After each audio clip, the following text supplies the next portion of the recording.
mengenai konsep, tapi kita juga berbicara mengenai praktek dan implementasinya di lapangan yang sering kali atau bahkan bisa bertentangan dengan konsep yang selama ini kita ketahui dari buku teori. Harapannya, sepulang dari diskusi pagi hari ini, Bapak dan Ibu mendapatkan ilmu yang bermanfaat dan syukur-syukur Bapak dan Ibu bisa terus menyebarkan ilmu tersebut kepada kakak, adik, rekan, atau tetangga. Jadi sebanyak mungkin Bapak Ibu bisa sharing, berbagi ilmu yang sudah didapatkan kepada rekan-rekan di sekeliling.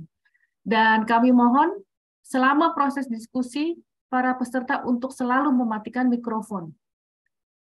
Tanpa berpanjang lebar, izinkan saya untuk mengundang narasumber kita yang pertama, Profesor Emil Salim. Terima kasih. Ya, mohon izin untuk memperkenalkan Profesor Emil. Profesor Dr. Emil Salim adalah guru besar, ahli ekonomi kelahiran Sumatera Selatan. Beliau merupakan tamatan Fakultas Ekonomi Universitas Indonesia tahun 1959 dan meraih gelar Master of Art dan PhD di bidang ekonomi dari University of California dari Berkeley, yang kemudian mengajar selaku guru besar di Universitas Indonesia dari tahun 1964 sampai sekarang, alhamdulillah.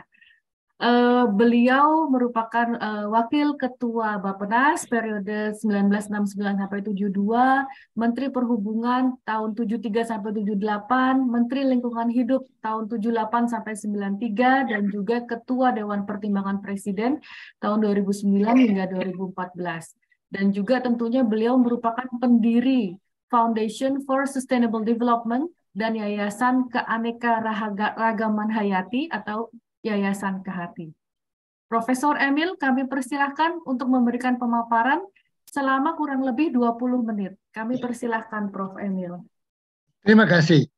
Terima kasih saya ucapkan kepada Dekan Fakultas Ekonomi yang telah mengambil prakarsa konkret untuk mengajak semua kita membahas permasalahan perubahan iklim. Berbeda dengan secara biasa, masalah perubahan iklim sering dibahas secara teoritis, makro, masalah-masalah yang bersifat apa yang pemerintah harus kerjakan dan sebagainya. Jarang kita terjun ke bawah, ke konkret, ke masalah-masalah nyata di lapangan. Saya bersyukur Pak Jaya Aziz yang secara berkala datang ke tanah air menyampaikan hasil perjalanannya ke daerah. Yang menyebut laporan Bung Iwan adalah kenyataan lapangan yang dia bawa. Bukan makro, bukan soal batu bara, bukan soal dan sebagainya. Kita sebagai ekonom biasanya terbiasa bicara makro problem. Setelah selesai, kembali kita ke tempat tidur dan melupakan itu semua. Bung Iwan mengajukan hal lain, real problem, problem nyata di lapangan, di daerah yang beliau temui. Dan apa kesimpulannya saya tarik dari rangkaian pembicaraan dengan Bung Iwan? Persoalan tantangan perubahan iklim sangat besar di daerah. Bayangkan saudara sekalian, Indonesia negara kepulauan, mempunyai ratusan pulau, tapi tidak semua pulau mempunyai fasilitas air minum dalam keadaan yang biasa. Lalu, kalau kemudian diramalkan bahwa tahun 23 kita dapat curah hujan besar, La Nina, sehingga musim hujan masuk 23, dan kita tidak merasakan ini permulaan dari persoalan besar yang bakal kita hadapi, yaitu setelah La Nina, setelah musim hujan tahun 23 akan muncul El Nino tahun 24. Dan berapa lama El Nino itu? Ada seasonality, ada heat wave, ada macam-macam.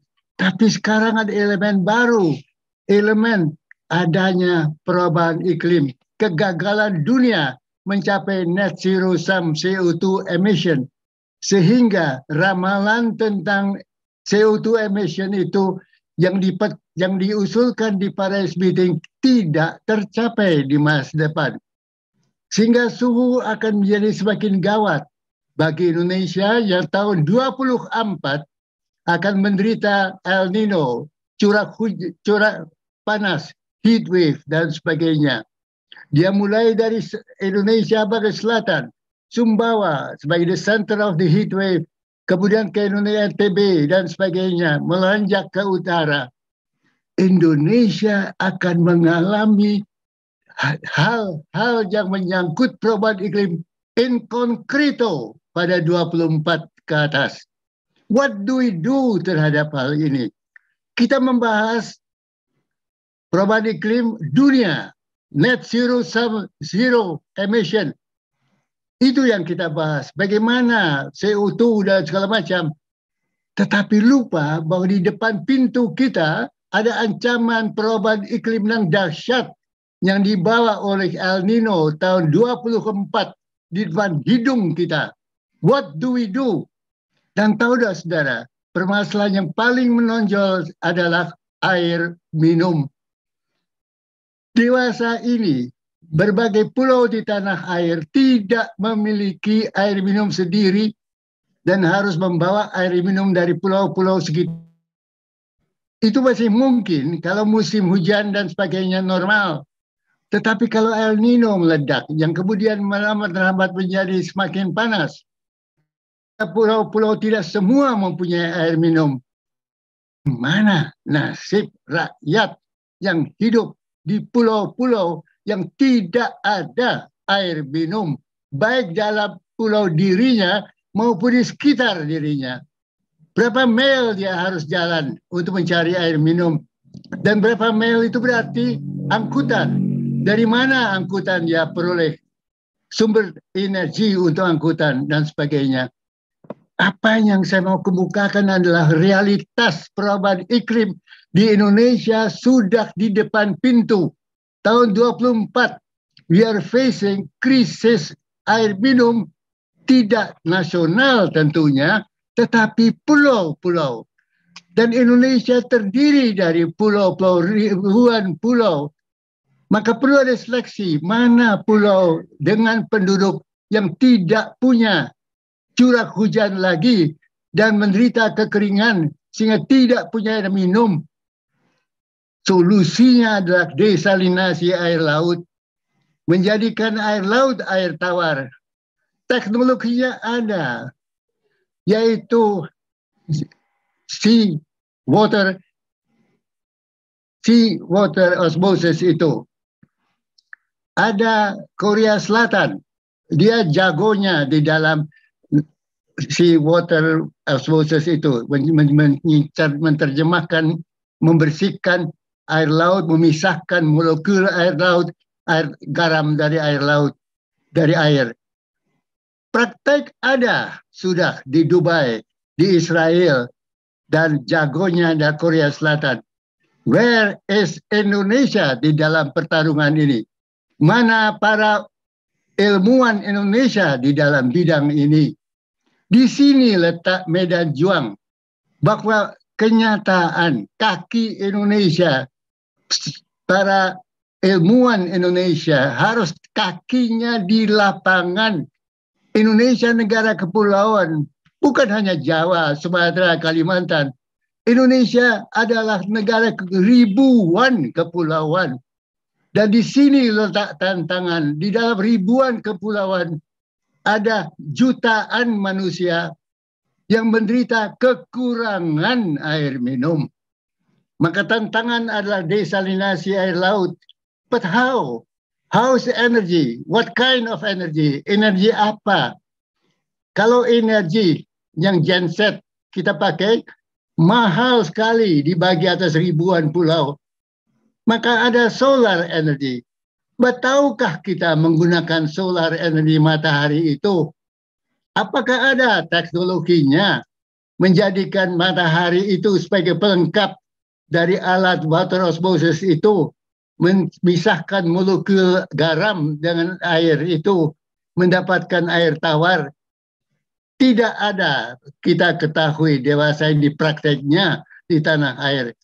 Lalu bagaimana senarionya pembagian di seluruh Indonesia dari Jawa, dari Sabang ke Merauke? Di mana kita mulai? Indonesia Selatan, Tengah, Barat, Utara? Di mana heat wave akan berlaku dari El Nino itu? Di selatan, tengah, utara? Kita tidak tahu itu semua. Maka kita bicara tentang makro perubahan iklim. Kita bicara dengan semangat penuh tentang perlunya net zero sum zero carbon CO2 emission. But persoalan di depan hidung kita abaikan. Dan waktu berjalan terus. Sekarang kita bakal masuki tahun 23. Curah hujan, La Nina akan berkuasa. But 12 bulan kemudian, El Nino akan berkuasa.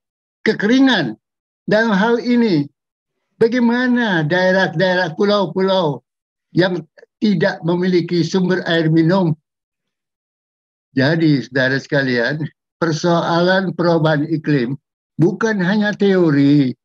Perubahan air iklim bukan hanya soal akademis, bagaimana mengurangi pencemaran, bagaimana CO2 dikurangi, mengapa batu bara harus dikurangi dan sebagainya. Bukan itu saja, tapi how to save our people yang hidup di pulau-pulau tersebar di Indonesia dalam ratusan pulau yang bakal kekeringan akibat tidak ada sumber mata air karena tidak ada curah hujan lagi. Itu tantangan di depan hidung kita. Next year, 2023 adalah musim hujan. Kita bisa menyanyi-nyanyi, ada air banyak. Tapi kita boroskan air hujan. Tidak kita panen air hujan. Zaman dulu, di zaman orang tua saya, kita kenal embung-embung air. Di mana air dipanen, air disimpan, dilobangin, dibikin lobang agar air hujan bisa ditampung untuk masa kering, masa kemarau. Ada wisdom dari orang-orang tua itu. Wisdom itu kini hilang. Embung-embung yang ada dari jalan Jakarta ke Depok yang dulu penuh dengan embung-embung air hujan sekarang menjadi daerah pemukiman. Jadi wisdom pun telah hilang. Kesadaran akan wisdom itu tidak lagi mengalir ke anak cucu kita. Kita ini hidup untuk hari ini. Lupa bahwa tantangan masalah lingkungan adalah masa depan. Karena itu sangat penting inisiatif yang diambil oleh Bung Dekan Fakultas Ekonomi kita. Mengajak Bank Indonesia, mengajak LSM, mengajak para mahasiswa. Mari kita tangani masalah lingkungan bukan hanya sebagai masalah politik, bukan hanya masalah lingkungan, tapi masalah survival dari rakyat kecil kita, rakyat miskin kita, yang tinggal di daerah di pulau-pulau yang tidak mempunyai sumber air minum. Tantangan ini tantangan kemanusiaan.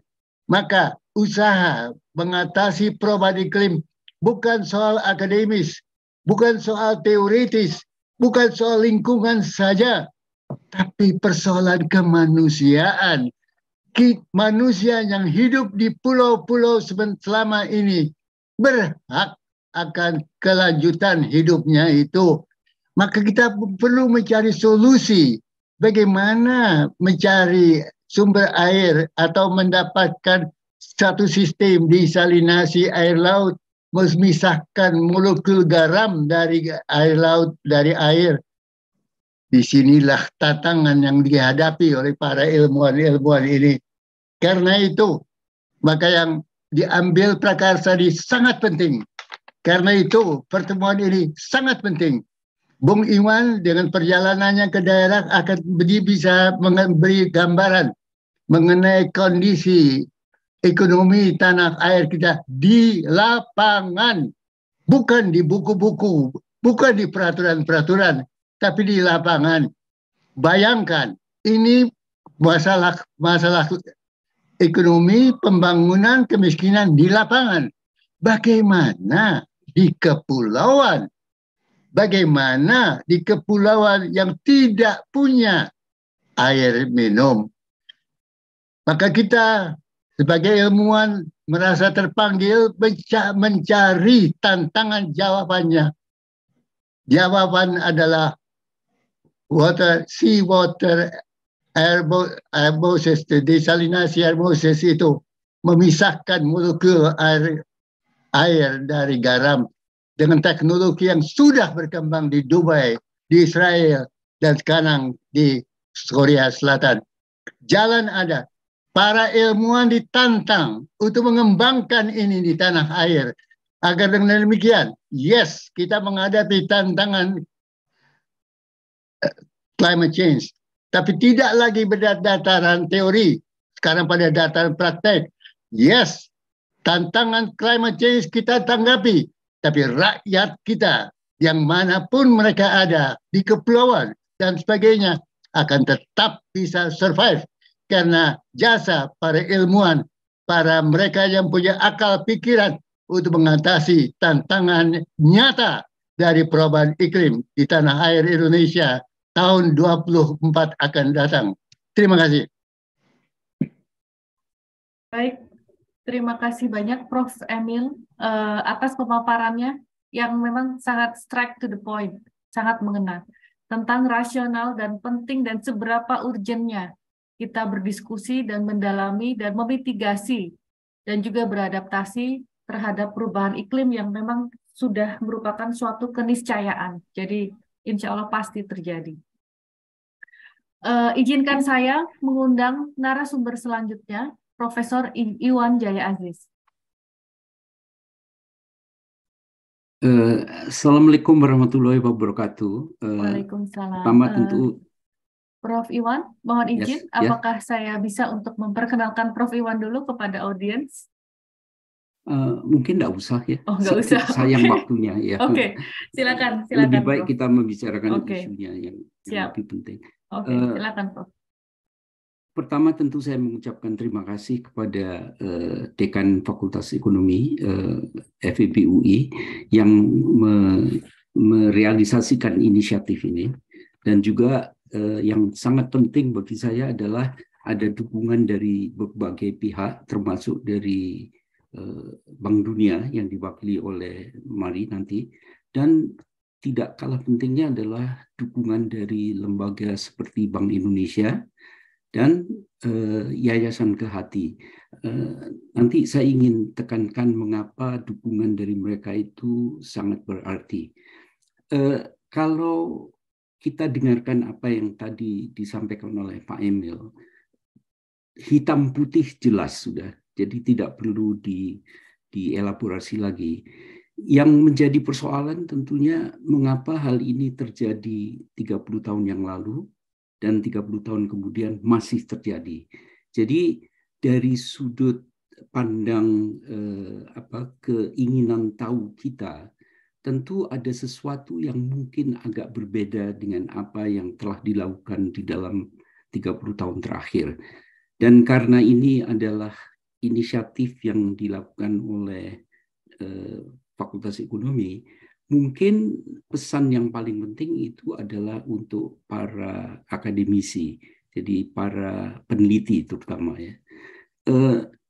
Salah satu yang paling menonjol yang saya dengan tim peneliti hadapi di daerah itu adalah semacam ada keterputusan, jadi ada disconnect antara apa yang dialami oleh para pelaku di lapangan, apakah itu petani, smallholders, atau siapapun juga, dengan apa yang sudah secara resmi disampaikan, apakah itu kebijakan, aturan, dan seterusnya.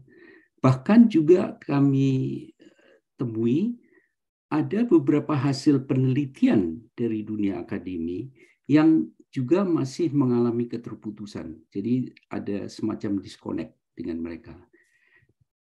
Jadi kalau seandainya kita tidak mungkin menghilangkan sama sekali, tapi kalau seandainya kita bisa memfokuskan pada bagaimana cara memperkecil disconnect itu, jadi memperkecil keterputusan itu, saya beranggapan bahwa itu akan sangat membantu. Jadi persoalannya bukan mencari kebijakan alternatif, mencari solusi yang berbeda dengan selama ini, tapi pendekatan, yaitu bagaimana kita sebaiknya lebih mengerti persoalan yang dihadapi oleh teman-teman di lapangan. Ya.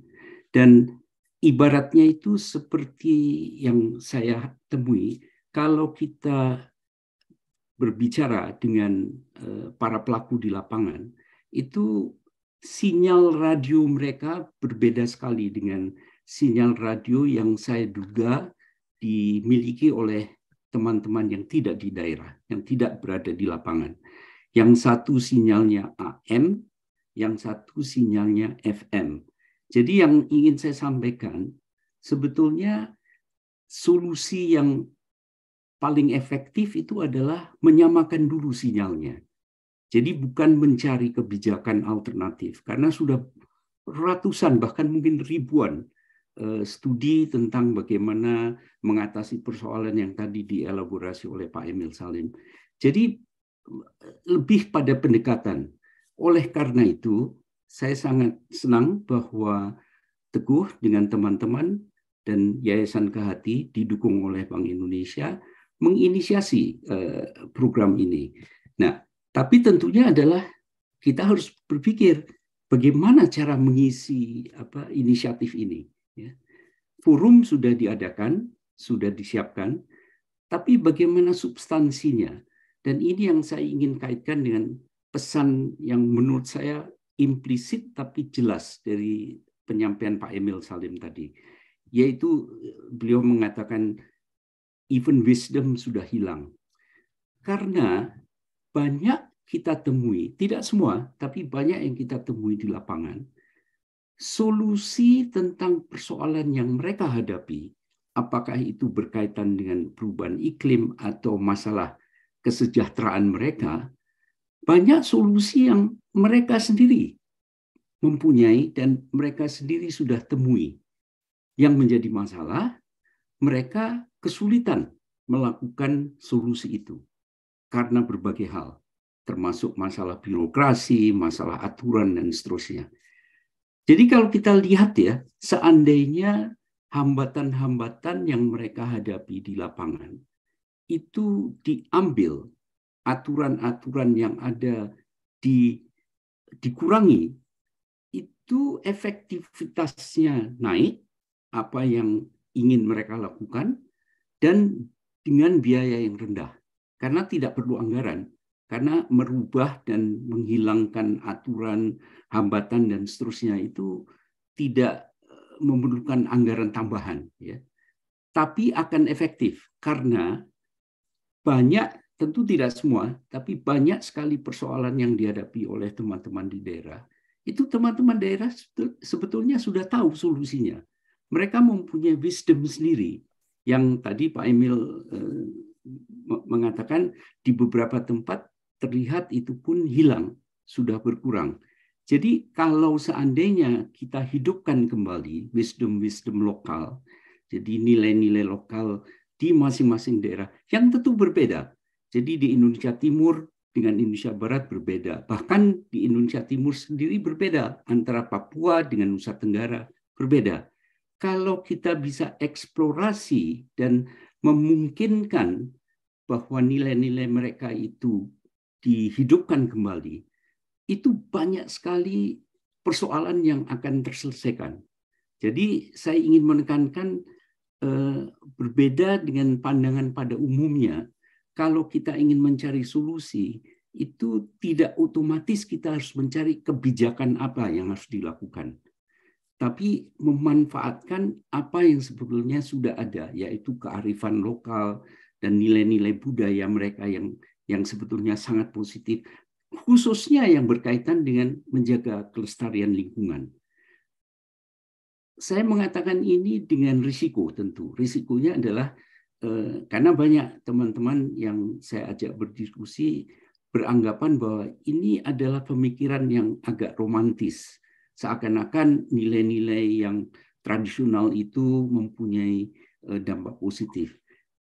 Saya ingin counter argumen itu. Sama sekali tidak ada romantisisme di sini, tapi adalah fakta di lapangan bahwa mereka menerapkan nilai-nilai mereka dan ternyata dari sudut pandang apa yang kita kenal sebagai sustainable development, yaitu gabungan ekonomi, sosial, dan lingkungan, ternyata mereka telah mencapainya tanpa ada kebijakan-kebijakan yang umumnya para peneliti itu mencoba mencari dan mengusulkan.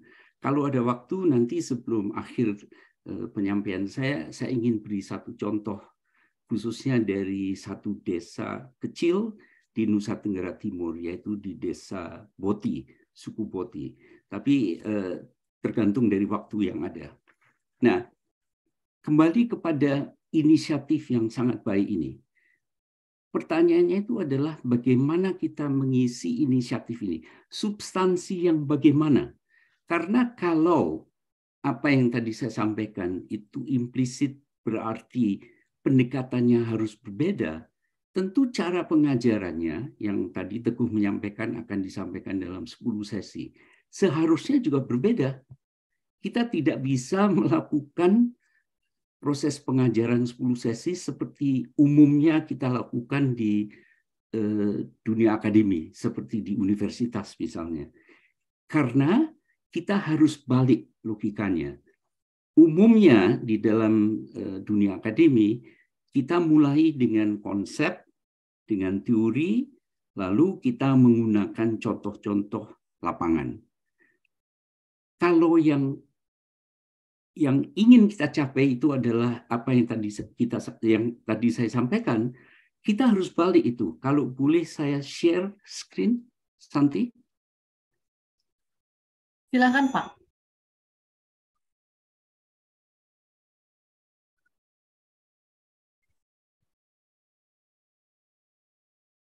Ya, sudah terlihat, Pak. Baik. Jadi usulan yang ingin saya sampaikan mengenai program seperti ini itu adalah dari sudut desain pertemuan, jadi desain pengajaran ini, itu jangan dari atas, yaitu mulai dengan konsep dan ilmu, kemudian baru ke keadaan lapangan. Tapi kita harus balik, yaitu dari bawah ke atas. Misalnya ya, kalau dilakukan selama 10 sesi, mungkin 5 sesi pertama, kita berdiskusi dengan peserta, tapi yang lebih banyak menyampaikan itu adalah peserta pelaku di lapangan. Apakah itu petani, atau pelaku UMKM, atau pengusaha kecil. Biarkan mereka menyampaikan pengalamannya. Dan dari pengalaman itu kita catat. Kemudian dari teman-teman akademi yang sudah mengenal dan mengerti tentang beberapa konsep, bisa menyampaikannya di paruh kedua. Apakah itu 5 sesi yang kedua atau 4 sesi, terserah. Tapi intinya adalah kita harus balik. Jangan kita bermula dengan konsepnya, tapi bermula dengan keadaan di lapangan. Oleh karena itu, desain semacam ini itu akan membantu. Tapi menjadi pertanyaan, lalu setelah 10 sesi ini berakhir, apa yang akan kita harapkan? Seperti tadi concern Pak Emil, berkali-kali sudah dilakukan seminar, bahkan mata kuliah juga diajarkan di berbagai universitas. Mengapa keadaannya tidak berubah? Ya. Jadi kita harus berpikir one step further dari desain 10 sesi ini, yaitu tahap kedua, membuat formal. Jadi misalnya dari diskusi tentang keadaan di lapangan, digabungkan dengan konsep, apa yang bisa kita simpulkan, dan kesimpulan itu bisa kita dokumentasikan di dalam apakah itu makalah atau di dalam bentuk survei atau wawancara dengan fokus group. Itu yang harus dilakukan setelah 10 sesi. Karena kalau tidak, 10 sesi berakhir, nothing. Ya tentu ada beberapa peserta yang memperoleh sertifikat, tapi tidak akan merubah keresahan apa yang tadi disampaikan oleh Pak Emil. Kemudian setelah kita mendokumentasikan apa yang terjadi di lapangan, digabungkan dengan apa konsep yang kita tahu, baru kita melakukan satu analisis. Di dalam analisis bisa terlibat di dalamnya penelitian lapangan.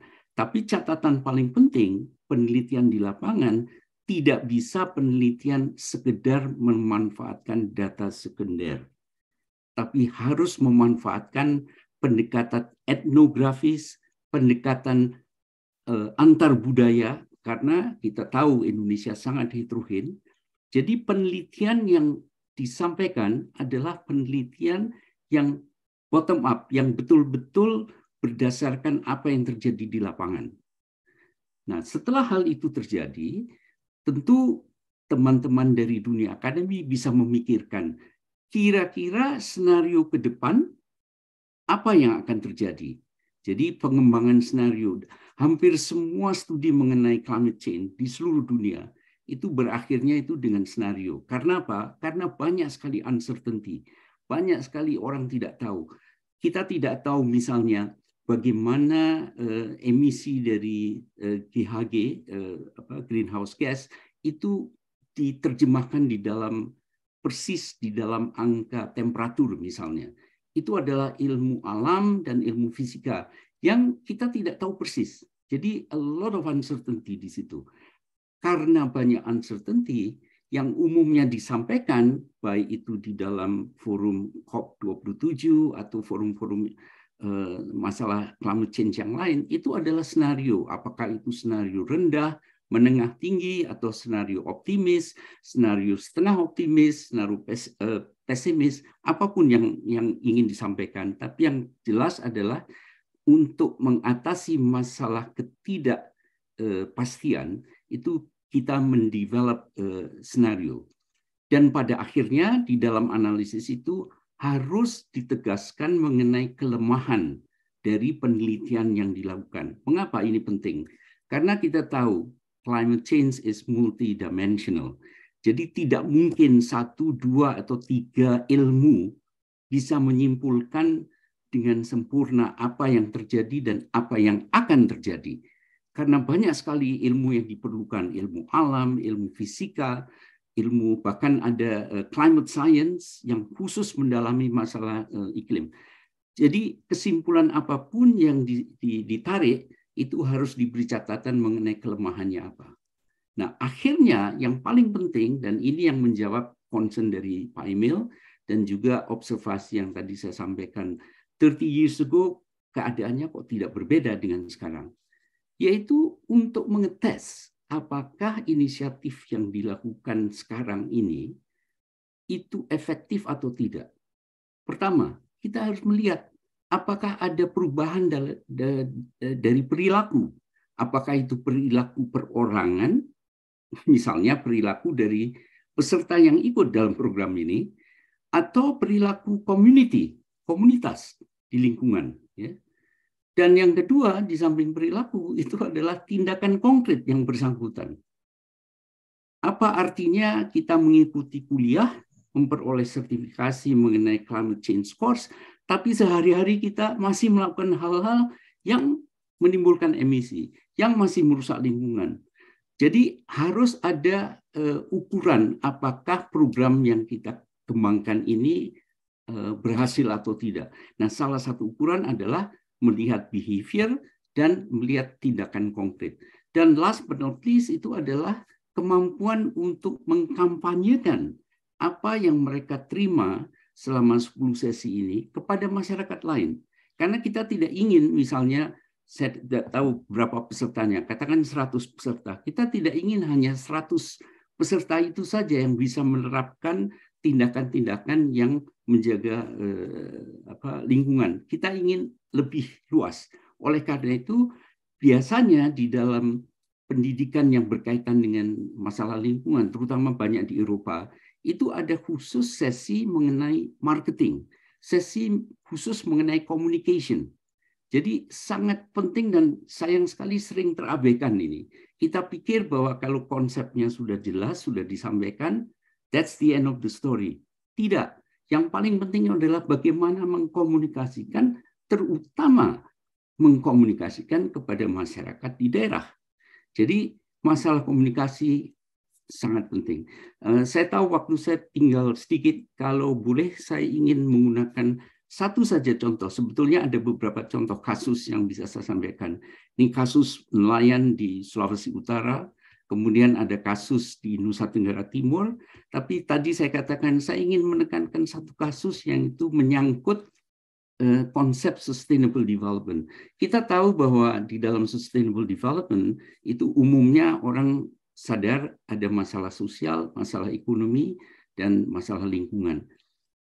Satu hal yang jarang, tentu sudah dibicarakan, tapi jarang dikaitkan dengan konsep sustainable development, itu adalah human capital index.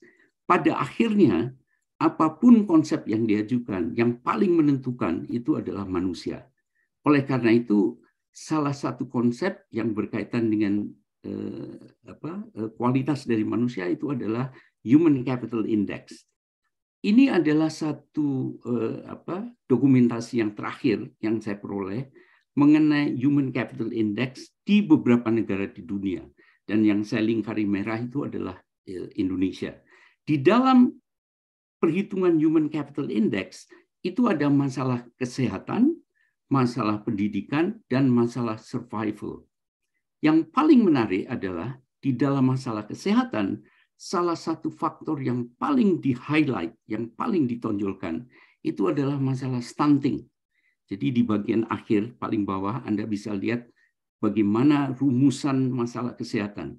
Masalah stunting yang paling ditonjolkan. Nah, untuk itu saya ingin menggunakan contoh di Nusa Tenggara Timur.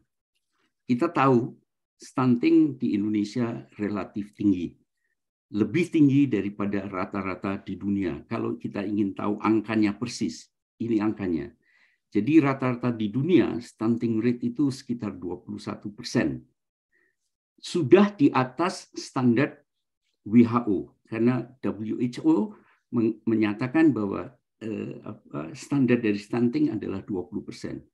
Tapi Indonesia jauh di atas dari rata-rata dunia, yaitu 24,4%. Kalau kita melihat di dalam Indonesia sebagai satu negara kepulauan yang begitu banyak pulaunya, kita urut daerah mana, pulau mana yang stunting rate paling tinggi. Jawabannya adalah Nusa Tenggara Timur. 37,8%. Jauh di atas WHO yang 20%. Dan di Nusa Tenggara Timur, ada 15 kabupaten di dalam provinsi itu yang stunting rate-nya di atas 30%. Nah, yang paling menarik itu adalah kalau kita lihat di dalam Nusa Tenggara Timur sendiri, kabupaten mana yang paling tinggi tingkat stuntingnya?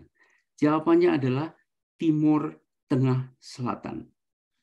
Jadi tingkat stunting di Timur Tengah Selatan, jadi Kabupaten Timur Tengah Selatan, itu mencapai 48,3. Saya yakin para peserta mengerti apa arti stunting. Kita sering membicarakan tentang Indonesia masa depan, Indonesia tahun 2045 dan seterusnya. Kita lupa bahwa kalau kita bicara Indonesia 2045, angkatan kerja yang menjadi motor penggerak ekonomi itu adalah mereka yang masih kecil sekarang, yang belum masuk di dalam angkatan kerja. Stunting yang relatif tinggi, banyak yang mengatakan it's irreversible. Jadi sekali Anda terkena oleh stunting, dampaknya akan panjang sekali dan akan mempengaruhi kemampuan kognitif kita. Artinya apa? Bahasa sederhananya, kalau Anda waktu kecil kena stunting, di masa depan produktivitas Anda itu akan rendah. Karena cognitive ability Anda akan terganggu. Jadi kalau kita ingin berbicara Indonesia 2045, lihatlah angkatan kerja yang akan menjadi angkatan kerja tahun 2045. Mereka inilah yang anak-anak sekarang yang masih muda-muda. Nah, gambaran stunting ini bagi saya menjadi inescapable. Kita harus melihat dan memfokuskan pada bagaimana menyiapkan generasi muda di tahun 2045. Kembali kepada kasus Nusa Tenggara Timur, di Kabupaten Timur Tengah Selatan paling tinggi. Jadi bisa dikatakan dari sekian banyak kabupaten, kalau tidak salah di atas 300 kabupaten di Indonesia, kabupaten yang paling tinggi tingkat stuntingnya itu adalah di Kabupaten Timur Tengah Selatan. Yang paling menarik bagi saya adalah waktu kita ke sana, lalu kita mengunjungi satu desa, sebetulnya kecamatan dulu ya, dari kabupaten kita ke kecamatan, kecamatannya itu namanya Kie. Jadi di Kecamatan Kie, kita masuk ke satu desa yang dinamakan Desa Boti. Mungkin banyak peserta yang sudah tahu, sudah pernah mendengar ada suku Boti di sana, di mana mereka mempunyai raja, mempunyai tradisi sendiri. Waktu kita melihat di kecamatan itu, lalu menuju ke desa yang bersangkutan, saya terkejut karena ternyata stunting rate di desa itu relatif nol. Relatif tidak ada stunting rate. Jadi can you imagine di satu desa stunting rate nol, padahal kabupaten di mana desa itu berada stuntingnya tertinggi di Indonesia. Nah, oleh karena itu kita berusaha untuk mengerti, kita berdialog dengan masyarakat Boti, bahkan dengan bahagia sekali kita diterima oleh Raja Boti dan kita mendengar langsung pandangan dari mereka. Long story short, kesimpulan yang saya tangkap selama kita berdiskusi adalah bukan kita harus mengajari mereka, tapi sebaliknya, kita harus belajar dari mereka bagaimana pola hidup mereka itu menimbulkan keadaan yang sangat ideal. Mereka sama sekali tidak ada masalah stunting, mereka makan apa yang mereka tanam di depan rumah, dan mereka tidak ada rasa dengki, tidak ada polarisasi sama sekali, sehingga banyak hal-hal masalah-masalah sosial yang kita sering keluhkan sebetulnya sama sekali tidak terjadi di sana. Jadi ini satu contoh saja bahwa kalau kita hanya mengandalkan pada data-data sekunder, apalagi menggunakan model-model, apa yang menentukan stunting, banyak sekali makalah yang mengajukan explanatory variables-nya adalah pendidikan orang tua, gizi, dan seterusnya. Jangan dilupakan pola hidup adalah segalanya.